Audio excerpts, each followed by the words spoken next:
మీ పాత బంగారు నగల ఎక్స్చేంజ్ పై గ్రాముకు 150 రూపాయలు అదనంగా పొందండి. పాత నగకు మేము ఇచ్చే నగదు పోల్చి చూడండి. మార్కెట్లో కంటే లలితాలో అధిక నగదు పొందండి.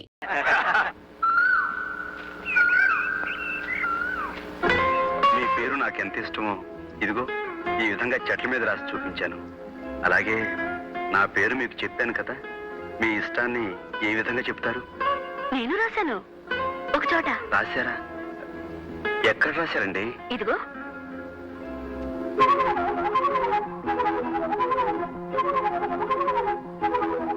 పచ్చబుట్ట. మీరు నన్ను పూర్తిగా పడగొట్టిస్తారు లలిత గారు. నేను మీ పేరు చెట్ల మీద పుట్ల మీద రాశాను. అలా ఎన్నిసార్లు రాస్తే మటుకు ఏముంది చెప్పండి. మీరు చూడండి, నా పేరు ఏకంగా మీ శరీరం మీదే రాసేశారు. మీ రక్తనాళాల్లోకి నా పేరు అక్షరం అక్షరం కరిగిపోయేలాగా పచ్చబుట్టు వేసేసుకున్నారు. అద్భుతం లలిత గారు, నిజంగా మీరు అద్భుతం. ఇది మీకు నచ్చిందా? నచ్చింది. అయితే తీసుకోండి.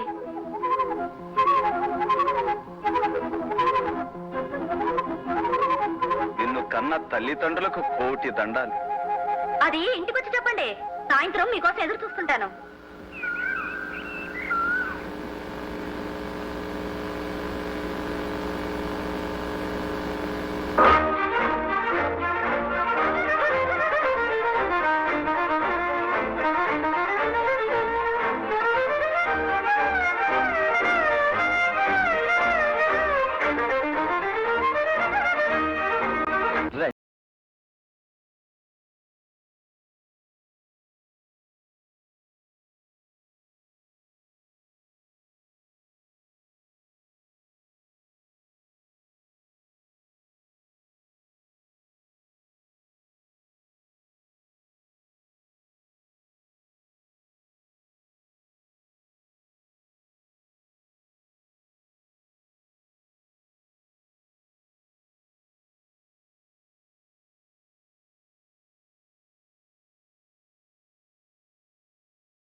అబ్బబ్బబ్బబ్బబ్బా, ఆ అమ్మాయి మనసు తెలుసుకోవడం బ్రహ్మతరం కూడా కాదు వదినా. ఆడదాని మనసుకు ఒక రాజమార్గం ఉందయ్యా. ఏంటిది? మగాడి మనసే. ఆహా. నీ మనసు వైపు మాట్లాడితే సమస్య తీరిపోతుంది. అయితే చూడొదినా, అదరగొట్టేస్తాను. ఇలా మౌనంగా నడవకపోతే ఏదైనా మాట్లాడొచ్చుగా. ఓ అలాగే మాట్లాడుకుందాం.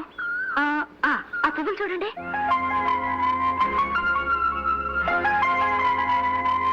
చాలా తమాషాగా ఉన్నాయి. 2 కళ్ళు, ముక్కు, నోరు, పెద్ద పెద్ద మీసాలు, అచ్చ మనిషి మొహలాగే ఉంది. బాగున్నాయి కదా. ఈ పువ్వులన్నిటికీ మీసాలు నేనే పెట్టాను. మ్మ్హ్మ్. అంతేనా? నేను మిమ్మల్ని ఒకటి అడగాలనుకుంటున్నాను. తీసుకోండి.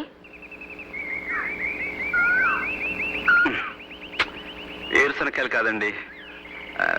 నేను మిమ్మల్ని ఎలా చెప్పాలో తెలియటం లేదు. అయితే చెప్పొద్దు. ఆ, చెప్పకపోతే మనసంతా దిగులుగా ఉంటుంది. ఏమిటో మా నాన్నగారి వెనకాల కూర్చుని పాటలు పాడడం తప్ప ఇలాంటి మాటలు మాట్లాడడం నాకు చేత కాదు. ఈ మధ్య మిమ్మల్ని కలిసిన దగ్గర నుంచి మనసులో ఏవేవో కొత్త కొత్త రాగాలు వినిపిస్తున్నాయి. ఎప్పుడు వినని రాగాలు, మధురమైనవి, లలితమైనవి. అవి అనురాగాలని తెలుసుకోవడానికి నాకు ఎన్నాడు పట్టింది. ప్రేమంటే ఇదేనేమో. ప్రేమ? ప్రేమంటే? అంటే ఎప్పుడు మిమ్మల్ని చూడాలనిపిస్తుంది. ఎందుకో మీ దగ్గరే గడపాలనిపిస్తుంది.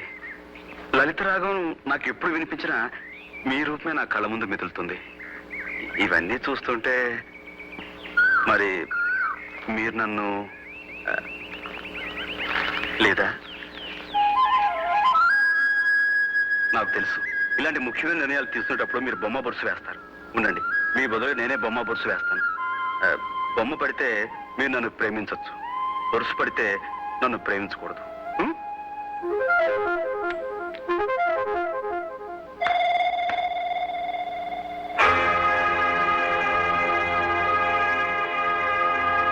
వద్దండి, వద్దు.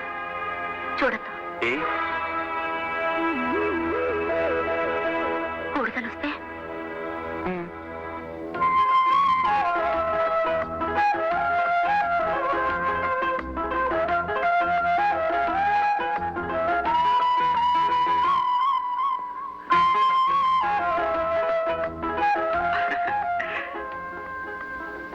లలిత, ఈరోజు మాకు కచేరీ ఉంది, టైం అవుతుంది, నేను వస్తాను. సరే, కచేరీలో కలుద్దాం. ఏమిటి, కచేరీకి నువ్వు కూడా వస్తున్నావా? దళిత రాగం లేకుండా కచేరీ ఉంటుందా?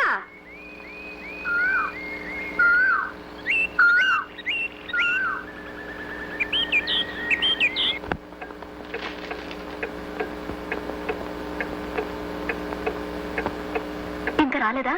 ఇంకా రాలేదు. సామాన్లు పెట్టడం కొంచెం ఆలస్యం చేద్దామా? అన్నీ పెట్టేసని.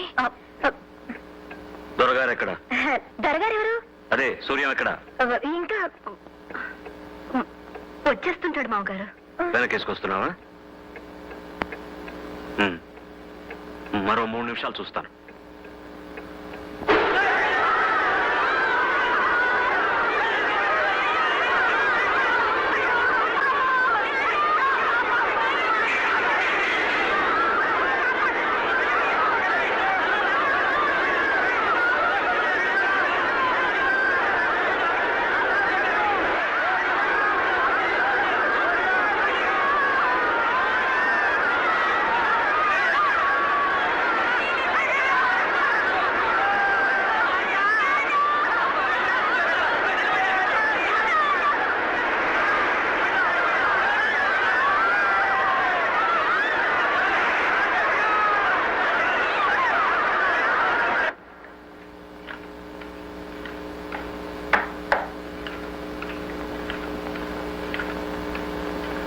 నాన్నగారు, కచేరీ బాగా జరిగిందా? కచేరీకి నేను రాకపోవడానికి కారణం వద్దు. సంజాయిషీను నేను వినదలుచుకోలేదు. నాకేం చెప్పొద్దు. నువ్వు విసురు, ఊళ్ళంతా మండిపోతుంది. నాన్న, అక్కడ కొన్ని గుడిసెలు మండిపోయి నాకు అనవసరం. చెప్పిందే చెప్పే నీ గుడిసెల ఘనపాఠం నా చెవిన పడదు. ఇంకేం చెప్పొద్దు, నాకు తలనొప్పి. మీరు సహస్ర ఘనాపాటి కదా, మీకు వినపడదు. కారణం వినటానికే మీకు తలనొప్పి. కారణం చెప్పకపోతే నాకు తలే పగిలిపోతుంది. వినేవాళ్ళు వింటే చాలు. వదినా, నీకైనా వినపడుతుందా లేదా? ఇన్ని సంవత్సరాలుగా ఒక్కసారి తప్పకుండా నేను కచేరీకి వెళ్తున్నానా లేదా? ఈసారి వెళ్ళకపోవడానికి కారణం ఉంటుందా ఉండదా? అది వినాలా అక్కర్లేదా? ఊరి చివర పూరి గుడిసెలకి అసలు గుడిసెలే ఉంటాయన్న విషయాన్ని చూడగానే సాయం చేయడం నా ధర్మం అనిపించింది. చేశాను. తప్ప కళ్ళ ముందు కాలిపోతున్న జీవితాలను చూస్తూ పాట పాడేందుకు మనసులా వస్తుంది వదినా. 10 మంది మనుషులు హర్షించే పని చేస్తే ఆ దేవుడు కూడా హర్షిస్తారంటారే, మరి ఈయన నువ్వు చెప్పొదినా, అసలు నేను చేసిన తప్పేమిటి? సరే, తప్పైనా ఒప్పైనా జరిగిందేదో జరిగిపోయింది. భోజనాలు పెడతాను, రండి కూర్చోండి. మామగారు మీరు రండి. వద్దమ్మా వద్దు. వాడు చేసిందే ధర్మమని వాడికి అంత గట్టిగా అనిపిస్తే మనిషి కర్మానికి వృత్తి ధర్మానికి తేడా తెలియకుండా వాడిని పెంచిన పాపానికి జరిగిన దైవధిక్కారానికి నేను 2 రోజులు ఉపవాసం ఉంటాను. 2 రోజులు ఎందుకో తెలుసా? వాడికి నాకు చేర్చి. ఈ రోజు జరిగింది సామాన్యమైన కచేరీ కాదమ్మా, రామాలయంలో కచేరీ.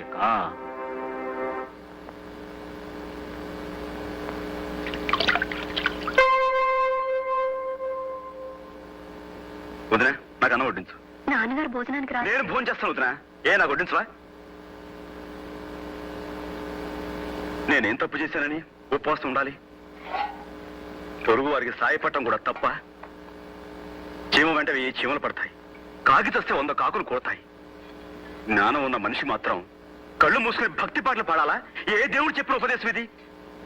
ముఖ్యంగా మన దేశంలో కావాల్సింది గాన కచేరీలు కాదొదినా, జ్ఞాన కచేరీలు. తప్పు చేస్తే తండ్రి మందలిస్తాడని భయపడే కొడుకే మంచి చేస్తే వెను తడతాడని ఆశపడతాడుగా.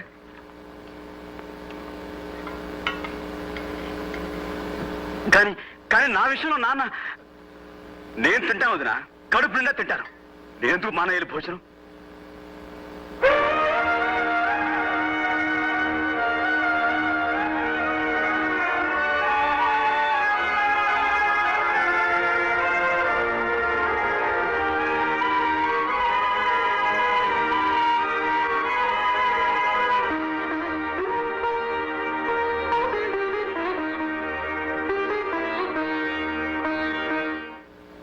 పెద్ద ఆయనకు ఒక్క మాట అంటే రక్తపోటు పెరిగిపోతుంది. స్నానం అయిందా? ఎదిగిన పిల్లలు ఉన్నారంటే బుద్ధి తెలిసి పెద్దవాళ్ళ మనసు నొప్పించకుండా మెలగాలి. తొడుక్కురండి. అన్ని ఎంతకాలం చెప్పుకు తిరుగుతావు? ఎవరి దారులు వాళ్ళవి, ఎవరి బ్రతుకులు వాళ్ళవి.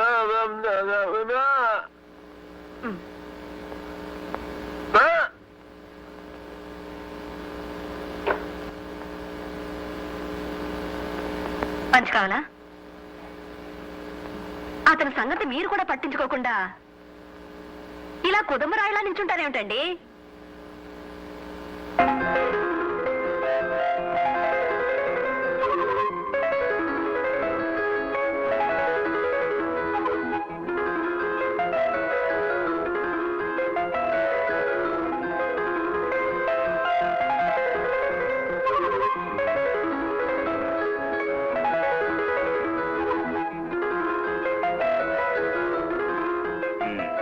ఇప్పుడా వచ్చేది?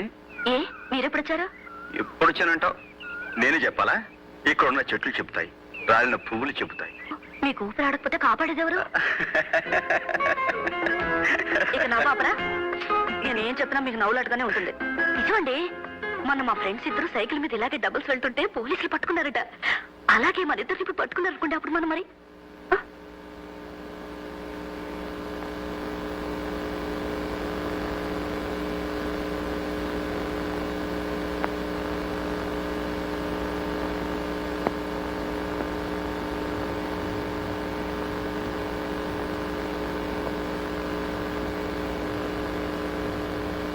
నాన్నగారు, ఈ అమ్మాయి లలితని.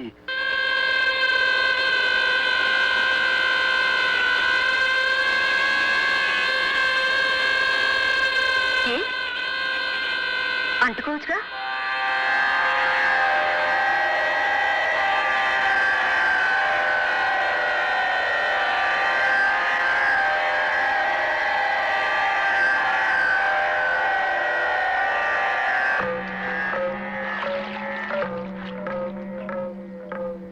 ఎలాంటి ఇల్లిది? చూడు గాయత్రి, పూజ గదిలో మీ అత్తయ్యకి ఒక చోటు ఇవ్వకపోయినా ఈ నట్టింట్లో ఈ ఉయ్యాలనే పూజ సింహాసనం చేసి ప్రతిరోజు ఆరాధిస్తుంది. ఒక వరలక్ష్మి వ్రతం రోజు సాక్షాత్తు లక్ష్మీదేవిలా అలంకరించుకుని పూజ కార్యక్రమం ముగించి నా కాళ్లకు నమస్కరించి ఉపవాసం అలసటలో ఉయ్యాల్లో విశ్రమించింది నా భవాని. ఊగుతున్న ఉయ్యాల ఆగిపోయింది, నా భవాని శ్వాస కూడా ఆగిపోయింది. ఆమె ఆదర్శాల మేరకు నేను నా ధర్మానికి కట్టుబడి అగ్నిహోత్రుడిలా బతుకుతున్నా. అలాంటి ఈ ఇంట, లక్ష్మి నడయాడిన ఈ నట్టింట